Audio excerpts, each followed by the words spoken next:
So, good afternoon to one and all. My senior colleagues, my teachers, my friends, my students, and other participants of this seminar.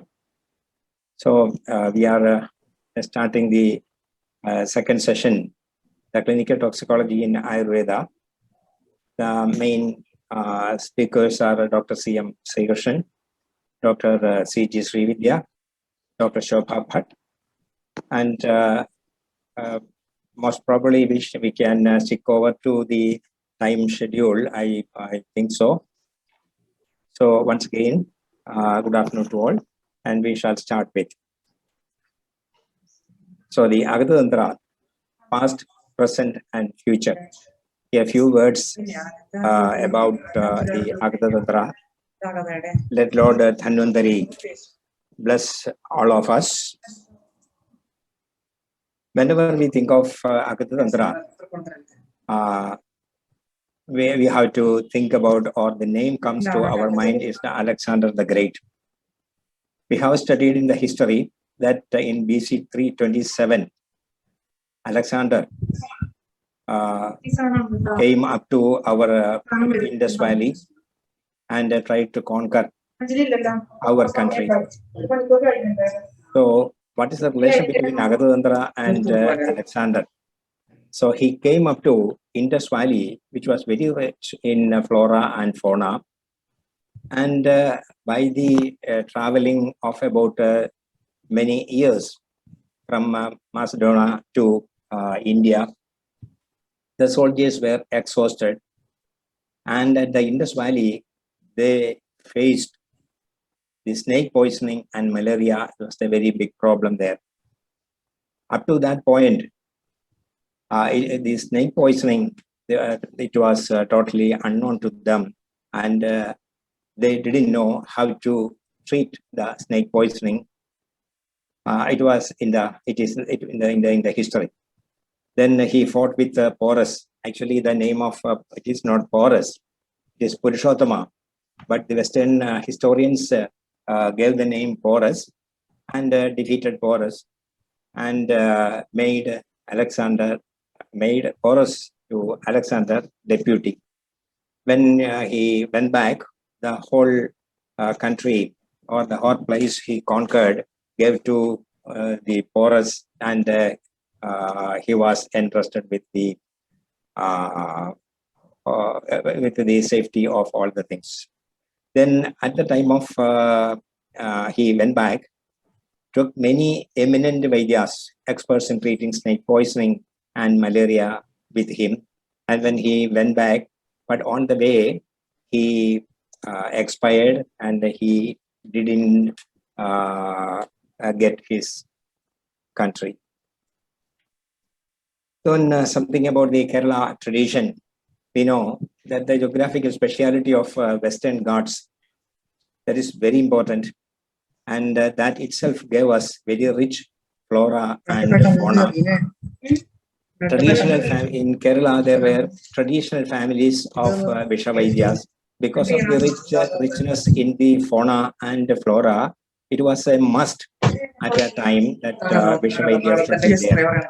So there were certain traditional families were there, and the existence of both Vishavidya and Vishavaidya are there.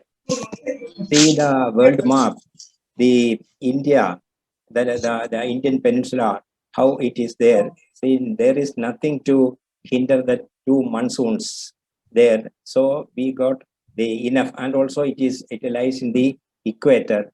So we get a lot of flora and fauna because of the monsoon and the sunlight. Yes, this slide is added just to invite your attention about our richness in the flora and fauna. And this is His Highness Maharaja Kerala Varma or Kochunni Thamburan. Otherwise, he was known by the nickname Midukkan Thamburan. And he was on the throne from 1941 to 43 only, but he was an eminent physician especially in Agatatantra. He is the author of Prayoga Samuchayam, and Prayoga Samuchayam is considered to be a handbook of Agatatantra physicians. Yes, his if somebody come in even in the midnight, he gave the permission to wake him up for the treatment. So very, very genuine person, very pious person. And even though he was the king, he was a very exponent in the field of Agatatantra. And this is another renowned personality, Cherugulapuratha Krishnan Nambudiri. He is the author of Visha Vidya Sara Samuchayam. So it is probably it is the last book written in Sanskrit in the subject Agatatantra, and he was an expert in Sanskrit, Vyakarana, Nyaya, Tarkashastra, then Agatatantra, Balachikitsa, etc. He was a very, very versatile personality, and moreover, very special in at that time in the English language also at that time. Then he was an expert in gunpowder technology, and in one such experiment in the last, there was an explosion and he left the world. Whatever it may be, he was an exponent in Agatatantra, and at that time there was an incident happened.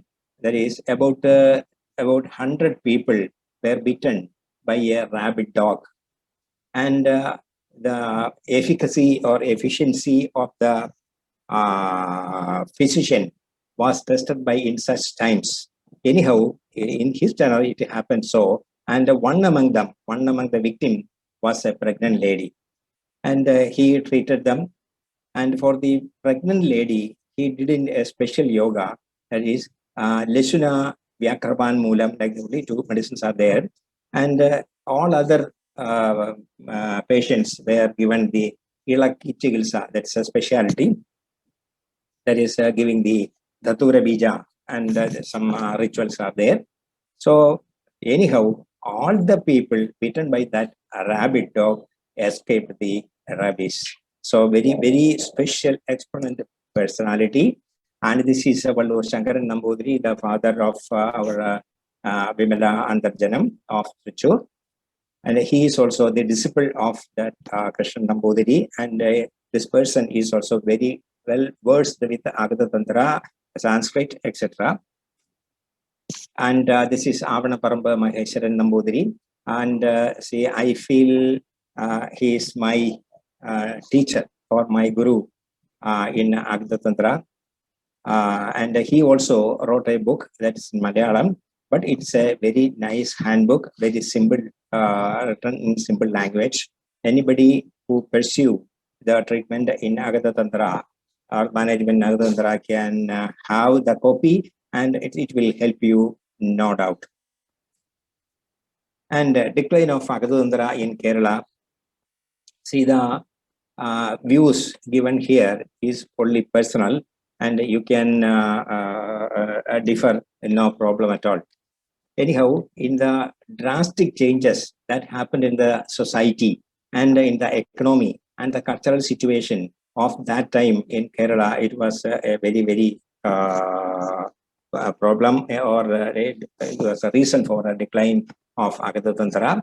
The revolutionists like Sri Narayana Guru, then Chattambai Swamigal, then Mandatta Padmanabhan, then V.T. Patadiripada, etc. So many people were there. They revolutionized the society and economy and cultural situation of that time. And for the decline of Agatatantra, whatever it may be, it created or a certain role in the decline. Then decline of Marumakatayam. Usually we translate it as the matriarchy. It is not matriarchy, it is matrilineal. And the beginning of the microfamily system, that also created some or contributed in the decline of Agatatantra. That is, in the Marumakatayam, the one person will be the strongest person, or the eldest person will be the Valiyammavan, and he will decide and dictate what to do, who will do the such and such things like that, and he will dictate somebody to do the Agada Chikitsa or Visha Chikitsa, and those who are entitled with the Visha Chikitsa, they cannot go into a family system, and he has to observe so many mantras, and certain conditions were there. So a difficulty in observing these requisites and conditions of Vishavaidya again resulted in the decline. Then the Vishavaidhyas are not entitled to receive any fees or any remuneration in any form. So that also created a problem, that because doing this thing when the after the beginning of the family system, the micro-family system, see that nobody is ready to sacrifice such a thing. So without any gain, nobody can meet the two ends of the life. Then shortage of medicines and manpower, that is another thing. Then influence of Macaulay's education system and decline of the Gurukula system. That was a very, very big problem created thing. Then the Macaulay's education system, we know that it was for making the clerks or the such type of jobs, making the person or educated like that, and those who can be the assistants of the British system. And the Gurukula system, again, there was a decline because of the education, Macaulay's education system. And we know that the Sanskrit, Agadatantra, Bala-Chikitsa, everything at that time, the contemporary sciences of that time, where the education were imparted by the Gurukula system. And lastly, the predatory nature of the contemporary medicine, and of course, the advent of antivenin itself is a reason for the decline. Then when we go to the historical background of Agadatantra, especially in Kerala, we can come up to the Cherulli, the region or the time of Cherulli Pattar and Nanjunda Nathar. At that time, there was a book called Pullayar Padalam, but it was written in Tamil. Yes, because before the Kerala is formed, or the Malayalam itself, the language is formed, we know that there was full of Tamil, and from the Tamil language, the Malayalam has been evolved. So we can see the influence of the olden books, influence of Tamil and Malayalam together. Then afterwards, the another in the history, we can see the book Jyotsnika, written by Karad Nambudiri. Then Vishamodanam Kalipata and Vishavaidya Kalipata. See, the Kalipata system was also formed or date back to the Ramayanam Kalipata. So at that time, it was written, and I don't know whether this book is available or not. Then Bhasha Lakshanamradam, then Tu Vennilava, Kodaseri Margam. Kodaseri Margam is nowadays available, and it is published from the publication division of Government Ayurveda College, Thiruvananthapuram. Anybody can get a copy there. Then the Prayoga Samshayam, already I have mentioned. And about the famous books, at that time, these books were the basic treatise for studying Agadatantra or practicing Agadatantra. Narayaniyam, Uddisham, Ulpalam, Haramekhala, like that. Only the Ashtanga Hridayam and Narayaniyam are the two books freely available nowadays. The other about the other books, it is very doubtful. And the traditional modalities, especially in Kerala, the Pana, Pana, that's a decoction. A lot of hundreds and hundreds of yogas, drug combinations are there, and it, by means of or making into the Kashaya, Gulika, Arista, or something, whatever it may be, we could have used it.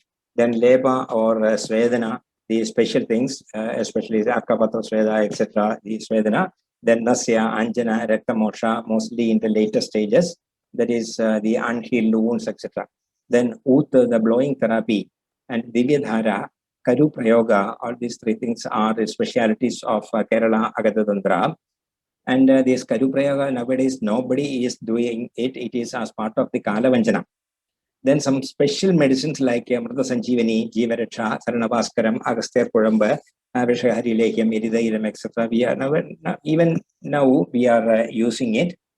Then symptomatic approaches is a very speciality of Agatatantra. Then the fever, headache, colic, hematemesis, dysuria, this same associated with the different types of poisoning, especially snake poisoning. Then the present scenario is, after independence, several committees were formed. We shall see that after independence, to revive the Indian medical systems as part of the 5-year plans, certain committees were formed. The INC, that is the International Congress meeting in 1920, they put forth a statement or a demand to the that time government, that is to revive the Indian medical systems. And nothing happened. And in 1938 also, again, they have put forth the same statement, and there was some movement to revive the Indian medical systems. And for that, a lot of committees were formed, and the recommendations were sought out. The first committee was Bhor Committee in 1945, but nothing happened, and nothing concrete ideas were there. So it is avoided. And the second committee, that is Dr. Lakshmipati, very important items I am noted. From that recommendation onwards, there were the government sector appointment.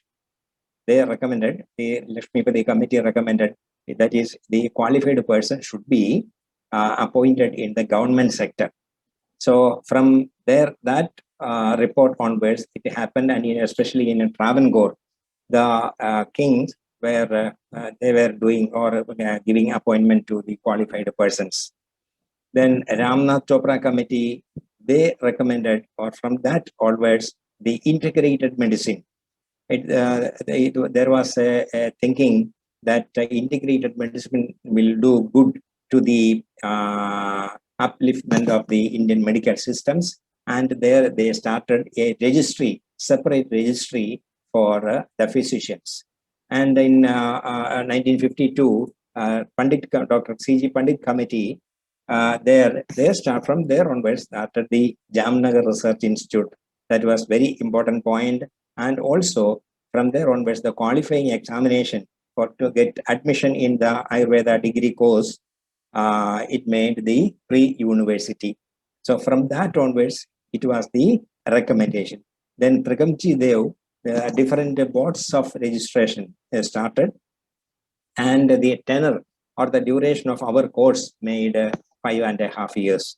That's also a remarkable or milestones of development of the Indian medical systems. And Kiren Udupa committee, it was very famous. It was done in 1958, and different PG centers were started at Thiruvananthapuram, Benares, and Pune. They started on recommendation of the Kiren Udupa committee. He was a very expert in modern medicine, and he was working in the United States. From there, he was invited and being appointed in the Benares in the university. From there onwards, he has been given the charge of this Kiren Udupa committee. The other recommendations, the diploma course, that is diploma in integrated medicine, started from 61 to 66 only. After that, the government withdrew it.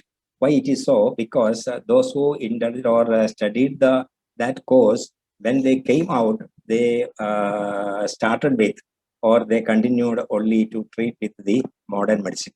So it will do nothing, no help to Ayurveda or the Indian systems. So the government itself withdrew the course. Then the Act was, CCIM Act was enacted in 1970, and CCIM was established in 1971. These are the milestones. Then the National Health Policy in 1983, even though it was started or established, what happened? Only the modern medicine, the Western medicine, has been made a prime position in the national health policy, and there was nothing to do with the ISM the physicians. Then the Department of ISM and H started in 1995, renamed as AYUSH in 2003. Then one important point, to integrate the AYUSH practitioners in the National Health Program, National Rural Health Mission, NRHM, was started in 2005. The idea was that under one roof, all the systems of medicine should be, the physicians should be there, and those who ever come over there, they can choose where to go, whom he has to meet, like that. But except in Kerala, this thing was implemented, but because of the big brother policy of the other medical system, it was not implemented in Kerala. And there, the government has appointed a special IAS officer as the officer in charge for the NRHM, and for the 5 years it was there. Then the Central Ministry of AYUSH, it was started in 2014. And this TKDL is also very important. That is, at the time of the millennium, there was a big hue and cry about the biopiracy. The story of the turmeric, the patency of the turmeric, etc., we know well. And in collaboration with the CSIR, Central Council of Scientific and Industrial Research, they set up a traditional knowledge digital library in 2001 to counter the biopiracy. It was the need of that time, because once the knowledge is enlisted in a digital library or wherever it may be in a book, if it is written, then we can claim the patency. Otherwise, somebody else may take it away. It happened in the case of turmeric. So it was an important thing. And another point is year-end review. The Department of the AYUSH in 2019, in Kerala, Ayurveda hospitals, there are 127 hospitals are there. Then Ayurveda dispensaries, 815 at that time, but it is now, it is, I think it is more than 1,000. In India, Ayurveda colleges, recognized Ayurveda colleges, 247. Then National Institute in India, under AYUSH, 11 numbers. The number of AYUSH physicians, 7.7 lakhs of AYUSH physicians are there. In that, the Ayurvedic physicians are 4.3 lakhs. Somewhat about around 4.3 lakhs Ayurveda physicians are in India. Then the 50-bedded integrated AYUSH hospitals, because of the as part of the NRHM, they started. Then that is 91. Then they gave help to the medicinal plant cultivation, etc. Then the subsidy, so many things. Then the nurseries, they supported. Then validated for 140 classical medicines for 70 conditions. Then the research projects and the BIMSTEC nations, with whom India shares excellent political and social equations, have agreed to jointly set up a BIMSTEC University of Ayurveda in traditional medicine. So the BIMSTEC is Bangladesh, Bhutan, and all these things, but it is around India. It is not enough. That is our thing. Then some global facts are to be learned. WHO says that between 4.5 to 5.4 million snake bites occur every year. In that, at least 81,000 to 138,000 people die each year from snake bite only.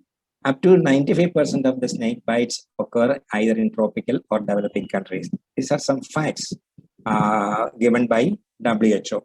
Then, as per them, the WHO, the complications in the snake bite or the pathology in death happens because of the lowering of the blood pressure, maybe from the internal bleeding or something like that. Then, and also because of the venom also. Then decrease in the blood volume, blood transfusion facilities should be there. and serum sickness from antivenom. These are the common problems that come across in the snake bite poisoning. Then a few words about the future prospects also. The role of Ayurveda, what we can do. Time required to completely recover from the snake poisoning. These also the given, these points were given by the WHO. Children can recover in 1 or 2 weeks. Most adults take more than 3 weeks. About 25% of patients need 1 to 9 months to recover from their snake bite problems. Then pain and swelling are the common long-lasting events at the site of bite. And here comes the role of Ayurveda in the field of research. And what we can do, reduce the recovery period. See, the WHO has given a list. So we can reduce. If our medicines are also incorporated, we can reduce the recovery period, reduce the amount of antivenin. So it's a costly affair to manage the acute and chronic symptoms effectively and manage the complications like chronic ulcer, swelling, anorexia, associated pruritus, discoloration of skin, etc. In all these things, we can do a lot. Then in research collaboration, true integration in research aspects, not just cross-padi, not any Sangara medicine, but it is not. It should not be Sangara Chikitsa, but it should be a Samyojita Chikitsa. That is very important. Then genuine, dedicated, committed, and philanthropic research people from the contemporary medicine should be incorporated. Then light and big-hearted exponents should sit together and design the research plan. Institutions with well-equipped medical facilities and human resources should be allowed to tread the new horizons. So adequate funding shall be provided. And yesterday, at the time of the inaugural speech, our Honorable Prime Minister has reiterated that he will do any help, whatever be the help wanted, and he is committed for that thing. He and his government is committed for that thing. Then validation of innumerable drug combinations. We know that hundreds and hundreds of drug combinations are there. And nowadays, what happens is that the evidence-based medicine is having much appreciation. So whatever it may be, so we have to do the validation also, and foreign medical research institutions shall be permitted or invited to cooperate in the research section. Then some of the silver lines are there in we can see in the future. That is the formation of NCISM, that is National Commission for Indian Systems of Medicine. Instead of CCIM, in future, this NCISM is coming and will be in charge of the education and also the upliftment and development of Indian systems of medicine. And the central government shall constitute a council to be called Advisory Council for Indian Systems of Medicine, that is ACISM. One member each nominated from every state who shall be the vice chancellors. So 28 vice chancellors will be there in the advisory committee, and 7 members from the union territories. They are also vice chancellors. So such big brains or think tanks will be there in the advisory council, so that somebody will be there to monitor, to question, and to see what the things are going on. Then 4 nominated members are the directors of IIT, Indian Institute of Technology, Indian Institute of Management, Indian Institute of Science. So such eminent personalities will be incorporated in the advisory council, and that will help immensely in the development of our system. Then the other constituent, we will not go into it, only you see the red letters, that is 6 shall be, the members shall be directors of Indian Institutes of ISM and the Director General of ICMR, Indian Council of Medical Research. So the valuable a big think tank will be in the committee. And other important things, again, the letters, the members, 9 shall be from diverse background, including ISM, then botany, pharmacology, management, economics, law, health research, then ethics, science, technology, etc. So from the diverse backgrounds, the people are being invited and incorporated in the NCISM. So that will help us. And the last line you see, the joint sitting of NCISM, then CC, that is Central Council of Homeopathy and the Medical Council of India, at least once a year is should be conducted, and that will be a boon to our in the growth of our systems of medicines. So there will be somebody to monitor, to see, then to then validate all these things for the doing, regarding the doings of the NCISM. And the last slide, the Sanskrit fever grips Germany. So not only the Sanskrit, there is a passion in the Western countries for Indian culture, Indian language, and Indian technologies, Indian sciences, etc. And probably maybe after some 15 to 20 years, we can go or we can seek the visa permission for studying the PG courses or the higher studies for Ayurveda or Agatantra from the Germany or the Western countries. So thank you for the patient hearing. Sometimes I have gone beyond the permitted time. And thank you. Thank you once again. Thank you.